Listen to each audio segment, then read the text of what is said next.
ধর্ম মন্ত্রণালয়ের সহযোগিতায় আমাদের এজেন্সিদের এবং আমাদের বিশেষ করে ব্যাংক এবছর যত আগাই আসছে, আমরা ব্যাংকের কাছে কৃতজ্ঞ। সৌদি আরব এয়ারলাইন্স সহ যারা আমাদেরকে স্পন্সর হয়েছেন, যারা কো স্পন্সর হয়েছেন, যারা আমাদেরকে টাকা দিয়ে আমাদেরকে সাহায্য করেছেন, আর আমাদের এজেন্সি ভাইয়েরাকে সহযোগিতা করেছেন, সবাইকে আমি হাবের পক্ষ থেকে আপনাদেরকে মোবারকবাদ এবং স্বাগতম জানাই।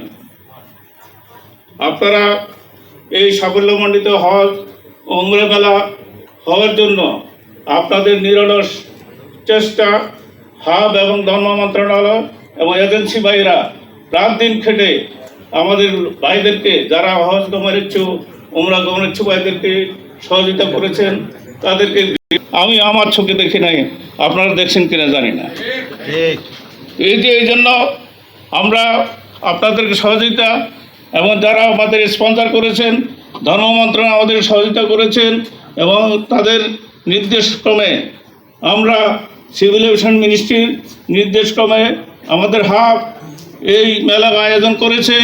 সবাই সহযোগিতা এবং প্রিন্ট মিডিয়া যারা সারা বাংলাদেশে প্রচার করেছেন যে হজ মেলা শুরু হচ্ছে এত তারিখ থেকে এত তারিখ, সেই প্রিন্ট মিডিয়াকে আমি ধন্যবাদ জানাই যে তারা যদি না থাকতো তাহলে আমাদের হজ মেলাটা এই ধরনের সাফল্যমণ্ডিত হইতে পারত না।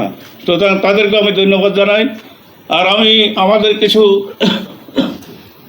কিছু দাবি দাওয়া নিয়ে আজকে অতিথি এখানে আসছেন।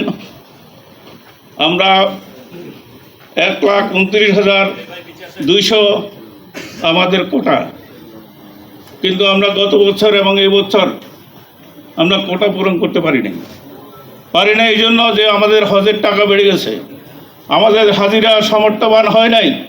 এই 6 লাখ 7 লাখ টাকা দিয়ে হজে যাবে। এটার জন্য আমাদের হজের দাম কমাইতে হবে, নাহলে আমাদের কোটা পড়বে না। আর আমাদেরও যদি হাজির সংখ্যা কমে যায়, আমাদেরও প্রফিট কমে যাবে। এজন্য আমার একটা নিবেদন যে এবছর হজের জন্য টিকিটের টাকা 1,67,000 থেকে 1,17,000 করার জন্য আমি দাবি জানাচ্ছি। কারণ এই টিকিট এটা একটা টিকিট যাচ্ছে আর একটা ফ্লাইট খালি আসতেছে, ওনারা বলতেছেন। আসলে ওনারা কোনো খালি আসে না, ওরা ট্রাফিক লেবার নিয়ে চলে আসে, ট্রাফিক লেবার নিয়ে চলে যায়, ভিজিট ভিসার টিকিট নিয়ে চলে যায়। সুতরাং ওনার ডেডিকেটেড কোনো ফ্লাইট হয় না।